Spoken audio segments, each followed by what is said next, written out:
आत्मा की मुक्ति।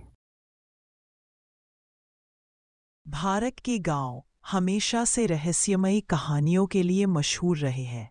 खेत, जंगल, तालाब और पुराने खंडहरों के आसपास अजीब घटनाएं अक्सर सुनने को मिलती हैं।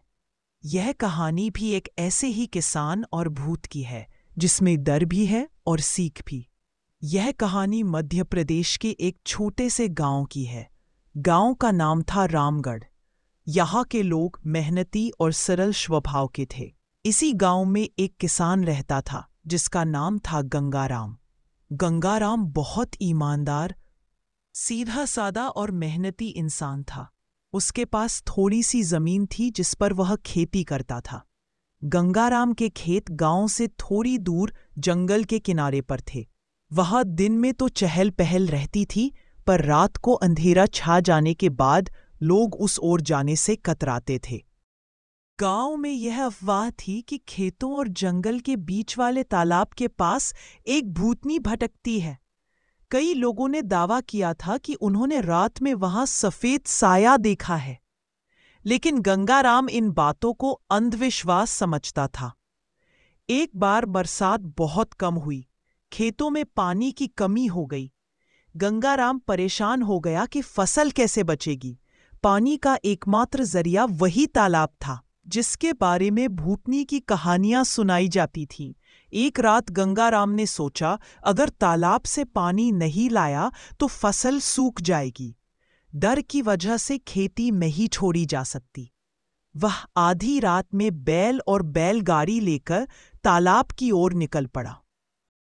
जब वह तालाब से पानी भरने लगा, तभी अचानक उसने पीछे से किसी के रोने की आवाज सुनी। उसकी रूह कांप गई। धीरे धीरे उसने मुड़कर देखा तो तालाब के किनारे एक औरत खड़ी थी। उसका चेहरा अध खुला था, लंबे बिखरे बाल और सफेद साड़ी, बिल्कुल वैसे ही जैसे लोग भूतनी के बारे में बताते थे। गंगाराम का दिल धड़कने लगा, लेकिन वह भागा नहीं। उसने हिम्मत जुटाई और जोर से बोला, कौन हो तुम? क्यों मेरा रास्ता रोक रही हो? वह औरत धीरे धीरे उसके पास आई और बोली, डरो मत किसान, मैं तुम्हें नुकसान नहीं पहुंचाऊंगी। मैं इस तालाब की आत्मा हूं। मेरा नाम राधा था। कई साल पहले मेरा यहां डूबकर अंत हो गया था। तभी से मैं इस जगह बंद गई हूं। लोग मुझे भूतनी कहते हैं, लेकिन मेरी आत्मा केवल मुक्ति चाहती है। गंगाराम ने कांपती आवाज में पूछा, तुम मुझसे क्या चाहती हो? भूतनी बोली, मुझे मोक्ष चाहिए। मेरी मौत के बाद किसी ने मेरी आत्मा की शांति के लिए कोई पूजा पाठ नहीं कराया। मेरी हड्डियां अब भी तालाब के किनारे पड़ी है। अगर तुम मेरी मदद करोगे तो मैं तुम्हें जीवन भर आशीर्वाद दूंगी। गंगाराम सोच में पड़ गया। एक ओर यह आत्मा थी, दूसरी ओर गांव की मान्यता कि भूतनी लोगों को मार देती है। लेकिन गंगाराम का दिल साफ था। उसने निडर होकर कहा, अगर तुम सचमुच मुक्ति चाहती हो और किसी को नुकसान नहीं पहुंचाना चाहती, तो मैं तुम्हारी मदद करूंगा। भूतनी ने आशीर्वाद की तरह हाथ उठाया और धीरे धीरे तालाब में समा गई। अगले दिन गंगाराम गांव के पुजारी के पास पहुंचा और सारी बात बता दी। गांव के लोग पहले तो हंसने लगे, लेकिन गंगाराम की गंभीरता देखकर सब चुप हो गए। पुजारी ने कहा, अगर यह आत्मा सच में शांति चाहती है तो हमें उसकी अंत्येष्टि करनी होगी। गांव वालों ने मिलकर तालाब के किनारे खुदाई की। सचमुच वहां से पुरानी हड्डियां और गहनों के अवशेष मिले। सबको आश्चर्य हुआ कि गंगाराम सच बोल रहा था। पुजारी ने विधि विधान से अंतिम संस्कार कराया। पूरे गांव ने मिलकर आत्मा की शांति के लिए प्रार्थना की।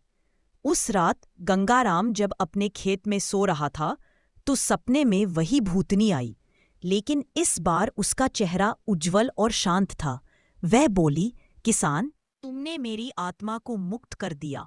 अब मैं तुम्हें वरदान देती हूं, तुम्हारे खेतों में कभी पानी की कमी नहीं होगी। तुम्हारी मेहनत हमेशा रंग लाएगी। गंगाराम नींद से जागा तो उसके मन में सुकून था।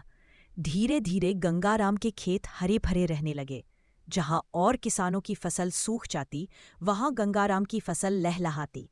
लोग उसे देखकर कहते, ये सब उस भूतनी का आशीर्वाद है। गंगाराम ने उसकी आत्मा को शांति दी, इसलिए आज वह उसकी रक्षा कर रही है।